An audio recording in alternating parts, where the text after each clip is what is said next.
Olá pessoal, mais uma parte da nossa aula de transtornos do espectro esquizofrênico e agora eu vou falar dos tipos de esquizofrenia.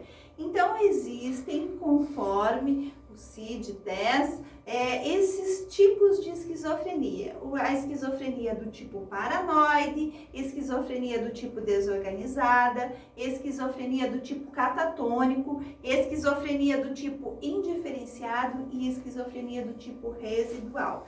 Então, os subtipos de um paciente podem se modificar com o tempo.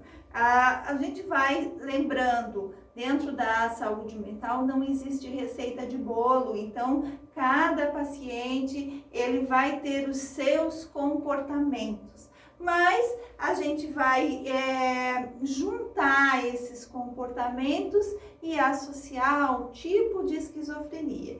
Então, quando um paciente tem a esquizofrenia do tipo paranoide, ele vai ter sinais e sintomas. Lembra, paranoia, ele vai ter sinais e sintomas, os pensamentos vão ser do tipo persecutório. Então, o conteúdo do pensamento vai ser delirante, vai ser um pensamento mágico e do tipo persecutório. Pode também ter um pensamento de grandeza, acreditar em poderes, em riquezas que não existem. Tá? Alguns pacientes na esquizofrenia paranoide, eles podem ter alguns problemas na identidade sexual. A esquizofrenia do tipo paranoide é aquela esquizofrenia do adolescente, daquele menino que desenvolveu essa doença aí mais ou menos 15, 16 anos. E neste momento existem alguns problemas na identidade sexual que podem ser estressores para desencadear o transtorno. Então, os sinais e sintomas: ideias delirantes, persecutórias ou de grandeza, alucinações auditivas, ansiedade não focalizada, raiva, tendência a destruir, a discutir, formalidade ou intensidade afetada ao interagir com as pessoas e possível violência. Este adolescente, ele vai ter um comportamento violento, por quê? Porque ele tem uma ideia, um pensamento persecutório, então, e uma voz de comando dizendo ele vai te fazer mal, então ele agride pensando que aquela pessoa está tentando fazer mal a ele. E na verdade aquilo nada existe, porque ele está num pensamento fora do que é real. Tá? As pessoas que têm um transtorno esquizofrênico do tipo paranoide, eles são muito jovens, eles têm muita força. E a tendência à violência é muito claro nestes momentos aí da psicose, nos momentos onde está tudo desorganizado. A gente também tem que entender que ele tem uma tendência à violência. Agora, a esquizofrenia do tipo desorganizada. Então, a esquizofrenia desorganizada se caracteriza por um discurso e comportamento incoerentes e desorganizados e por um embotamento afetivo ou incongruência afetiva, ideias delirantes fragmentadas sem um tema coerente. A esquizofrenia desorganizada, a gente vai pensar naquele paciente que viveu por alguns anos na esquizofrenia paranoide e ele já tem grandes lesões neurológicas, onde o seu comportamento é bem desorganizado, onde faz aquela salada de palavras.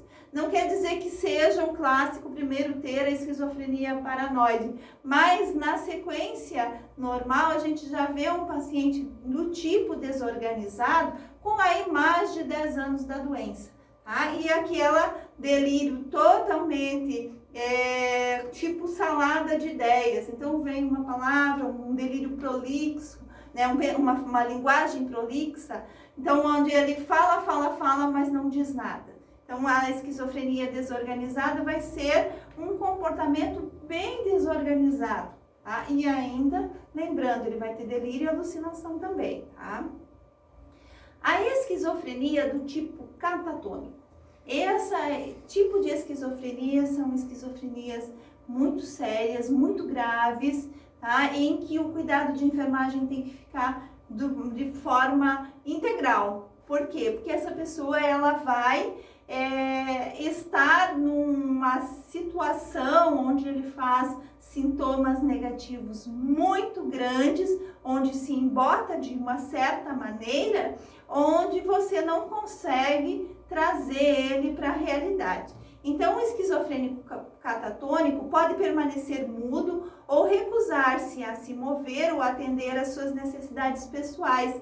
Ou seja, essa pessoa num estado catatônico, ela vai precisar ser hidratada, ser alimentada, fazer a sua higiene, ela vai precisar que alguém o auxilie na sua higiene pessoal, porque ele não consegue fazer nada disso.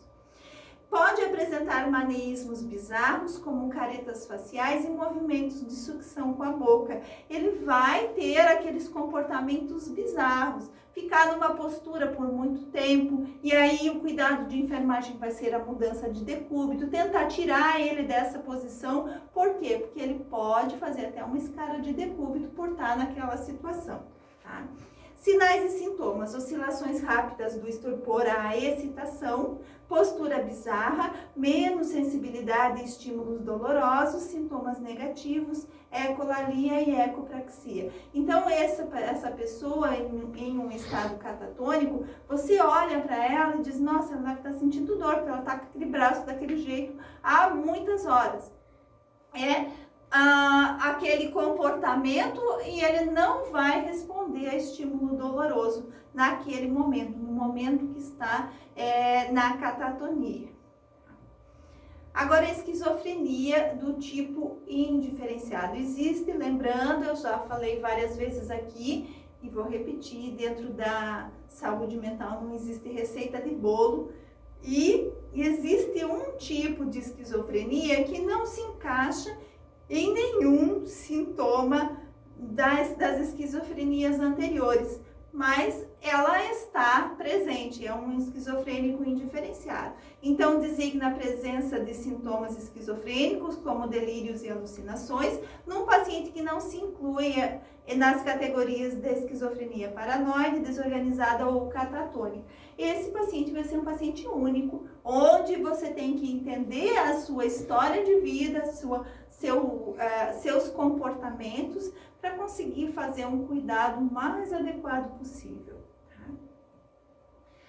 A esquizofrenia residual. Essa esquizofrenia residual é aquele paciente com muito tempo do transtorno, mas que agora não vai ter um episódio agudo, ele não vai estar produtivo, ou seja, ele não tem mais os delírios e alucinações, mas ele tem um tipo de esquizofrenia que é residual, que vai ter um embotamento afetivo, um discurso empobrecido, ele vai faltar motivação para ele fazer para ele viver a vida de uma forma adequada.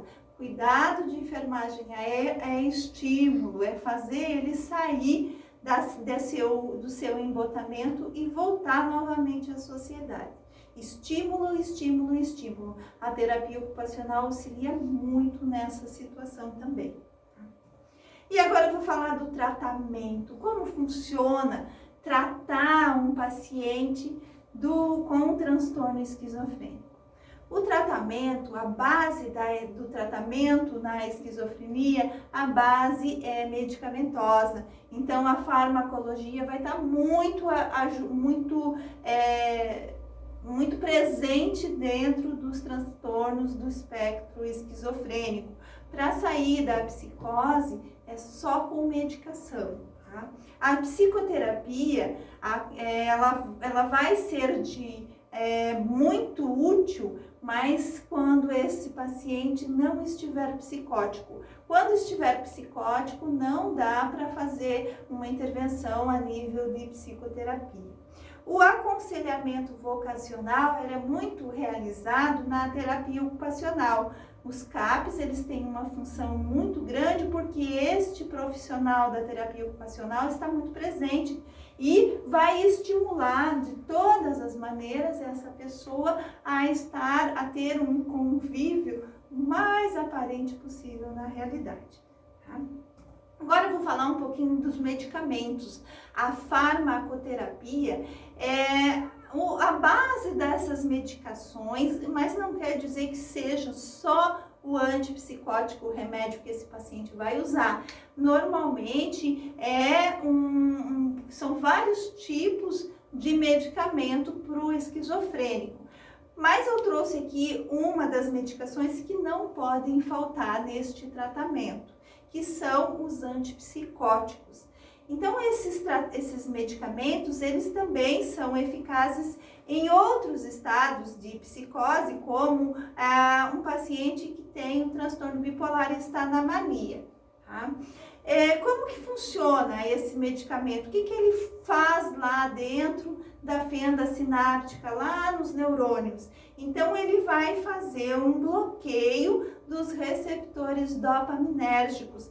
A dopamina, que é um grande neurotransmissor que vai estar inadequado dentro lá da fenda sináptica, o medicamento vai bloquear essa função da dopamina.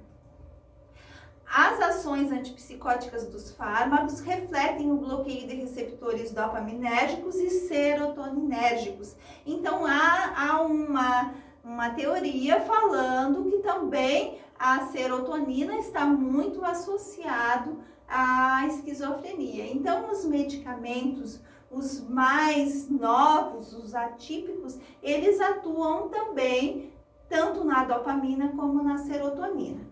Entretanto, muitos desses agentes bloqueiam também receptores colinérgicos, adrenérgicos e histamínicos, causando uma quantidade de efeitos colaterais. E este também é um cuidado de enfermagem. Lembra, os medicamentos, eles também causam efeitos colaterais. E os efeitos colaterais, eles vão causar sintomas extrapiramidais. Então, vão ser sintomas aí bastante desconfortáveis, e muitos pacientes param de tomar medicação pelos sintomas, pelos efeitos colaterais da medicação.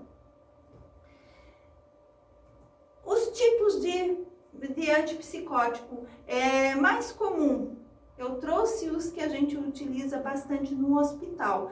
Então, a clorpromazina, que é o Ampliquitil, a levomepromazina, que é o Neosine, a flufenazina, que é o Flufenandeport. Este medicamento, ele é uma medicação que é de depósito, então a pessoa toma a cada 15 dias uma injeção. Periciazina, que é o Neuleptil, tioridazina, que é o Meleril, aloperidol, que é o Aldol. Então, o Aldol, ele é muito comum em agitações psicomotoras, em comportamentos explosivos. Quando você estiver trabalhando principalmente em SAMU, em UPA, é muito utilizado nas emergências psiquiátricas. Por quê? Porque ele vai causar uma sedação e ele vai diminuir a quantidade de dopamina e vai diminuir esse comportamento violento. Tá? Essa linha de medicamentos aqui, eles são medicamentos típicos, são medicamentos inventados, foram criados mais ou menos aí em 1960, e eles têm muitos efeitos colaterais. Tá? Agora, na outra linha ali, eu trago os atípicos, que têm menos efeitos colaterais. Então, a risperidona, a clozapina, a olanzapina, a ziprasidona, a quetiapina, a paliperidona, que são medicamentos com menos efeitos colaterais, mas em consequência tem um custo maior.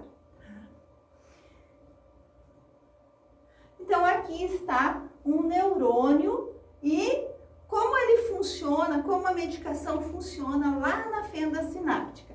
Então, o neurônio pré-sináptico, a fenda sináptica e as vesículas, onde está liberando esse neurotransmissor. Nesta foto aqui fica bem clássico a função da medicação na dopamina. Então, tá aqui um neurônio pré-sináptico, as vesículas com a dopamina caindo na fenda e enchendo a fenda de dopamina e a medicação fechando os receptores. Então, a função do antipsicótico é fechar, bloquear a ação da dopamina no próximo neurônio. Consequência, vai diminuir os efeitos os sintomas psicóticos deste paciente. Então, esta é a função, a ação da medicação dentro, lá na fenda sináptica, lá no neurônio deste paciente.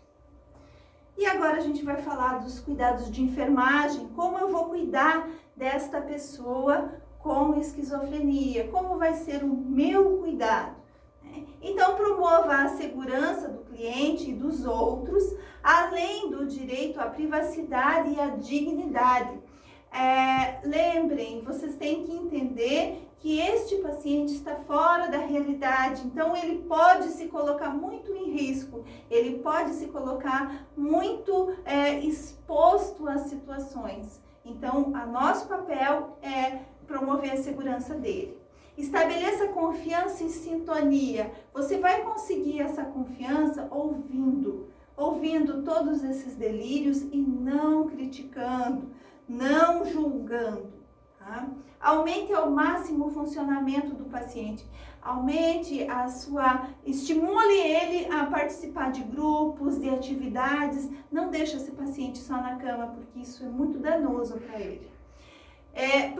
Promova habilidades sociais por meio de orientação. Então, se ele estiver lá no CAPS, faça ele participar de todas as atividades que tem, e esse CAPS deve estar também inserido à comunidade, fazendo atividades dentro da comunidade. Mantenha-o na realidade. Promova o monitoramento da farmacoterapia. E encoraje o envolvimento da família. Essa família também precisa de um grande suporte para o atendimento dentro da saúde mental, porque é uma coisa muito diferente do normal, o cuidado de uma pessoa em estado psicótico. Então, ela precisa ser acolhida, ela precisa ser ouvida e orientada. E é o nosso papel, enquanto enfermagem, essas orientações. Agora, as intervenções de enfermagem com relação aos delírios. Então, não confrontar o delírio abertamente ou discutir com o cliente. Então, ele vai falar todas aquelas ideias que são fora da realidade, mas você não discute, você não confronta esse paciente, porque é a crença dele naquele momento. Se você ficar discutindo com ele, você vai não está fazendo um cuidado adequado. Além de tudo, você pode estar estimulando o comportamento agressivo e a gravidade deste momento. Então, não discuta quando ele começa com os seus pensamentos mágicos. Estabelecer e manter a realidade, trazer esse paciente o mais próximo possível da realidade. Usar técnicas para distrair. Quando ele está lá com aqueles delírios de referência, uns delírios muito grandes, você convida ele para dar uma caminhada, estimula ele a fazer alguma atividade que vai tirar o foco da atenção para aquele pensamento que está todo desorganizado. Ensinar ao cliente o discurso positivo, o pensamento positivo e a ignorar as crenças delirantes. Então, esse paciente começa pensando, vão me matar, estão me perseguindo. Você faz com que estimula ele a ter um pensamento positivo, a criar planos para o futuro e vai estimulando a promoção à saúde. Como ele vai fazer para se cuidar quando sair do hospital, como ele vai fazer lá no CAPS para gerenciar melhor a sua vida. Então, estimulando ele ao autocuidado também. Agora, as intervenções de enfermagem com relação às alucinações. Ajudar a apresentar e manter a realidade por meio do contato e comunicação frequente com esse cliente. Não deixa ele muito tempo sozinho com as suas alucinações. Tenta trazer ele para o momento presente. Provocar a descrição da alucinação para proteger os demais. A compreensão que o técnico de enfermagem tem das alucinações ajuda-o a saber como acalmar e tranquilizar o cliente. A escuta acolhedora é muito importante nesse momento, porque só quando você tem um vínculo bom com esse paciente que ele vai abrir a dimensão dessas alucinações. Não é de cara que ele conta tudo o que ele está vendo ou ouvindo. Então, quando você ouve e ele detalha a respeito da alucinação, você consegue fazer uma abordagem um pouco melhor, porque você sabe que ele está naquele momento, naquela linha paralela de realidade, e essas alucinações, elas são fruto daquela linha paralela. Então, você vai trazer ele mais para a realidade. Mas conhecendo o que ele vivencia na sua mente, ajuda muito a gente a traçar um plano de metas dentro da realidade do aqui e agora. Envolva o cliente em atividades baseadas na realidade, como jogos, terapia ocupacional, ouvir música. Então, é tirar ele desse embotamento, daquele momento que só está ele e as suas alucinações. Colocar ele mais dentro da realidade possível. Agora, os comportamentos inadequados, que são comportamentos bem clássicos dos esquizofrênicos no momento de grande agitação. Então, redirecionar o cliente para longe de situações problemáticas. Tem um paciente ali que está com uma alucinação, com voz de comando e um delírio persecutório, você tenta tirar ele daquelas pessoas com que ele está de referência, achando que estão falando mal dele. Você está tirando ele e reconduzindo para que não aconteçam problemas mais graves. Porque se ele tem uma voz de comando e um delírio persecutório, ele pode ter uma tendência a agredir e se colocar muito em risco.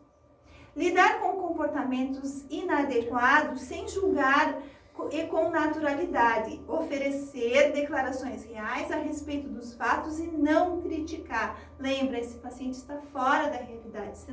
Não adianta você criticar e tentar colocar alguma coisa explicando ali, porque ele não vai conseguir entender. Então, não critica, tá? Simplesmente faz ele seguir as regras da enfermaria e trazer ele o mais possível para a realidade.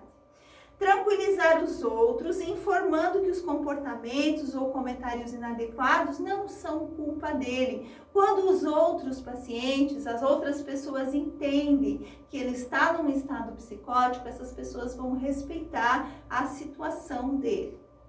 Não provocar situações nas quais o cliente se sinta punido ou evitado por comportamentos inadequados. A psicose, ela não deve ser tratada com punição. Esses pacientes, eles não têm culpa do que eles estão vivendo no estado psicótico. Então, a gente tem que acolher, entender e cuidar da melhor maneira possível, estimulando sempre o seu contato mais próximo da realidade possível. Então, é isso dentro dos cuidados e do atendimento dentro dos transtornos esquizofrênicos. Muito obrigada e até a próxima.